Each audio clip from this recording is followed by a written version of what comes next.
নমস্কাৰ সকলোকে মোৰ অন্য এটি ভিডিঅ'লৈ আপোনালোকক স্বাগতম জনাইছোঁ। আজি বনাম মাংসৰ লগত খুতৰা দাইল। মাংস অকণমান আছিল, সেইকাৰণে ভাবিলোঁ খুতৰাৰ লগতে থুপথুপীয়াকৈ বনাই দিওঁ।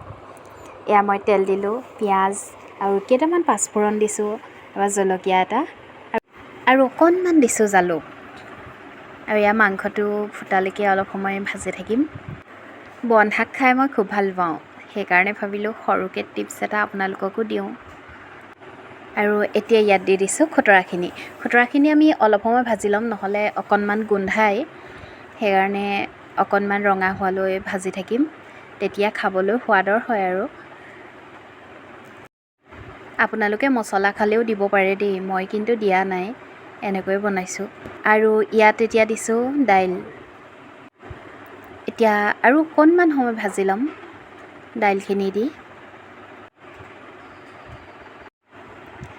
আৰু এতিয়া দিম পানী। আৰু এয়া মোৰ প্ৰায় উতল আহিয়ে গৈছে। আৰু খাবৰ সময়ত ধনিয়া পাত দিব পাৰে, তেতিয়া খাবলৈ অকণমান সোৱাদৰ হয়। আৰু এয়া মোৰ নমাব পৰা হৈয়ে গৈছে, আৰু খাওঁ খাওঁ লাগি গৈছে, নহয়নে বাৰু? এয়া মই বাঢ়ি ল'লোৱে। আৰু আজিলৈ আহিছোঁ, বাই বাই।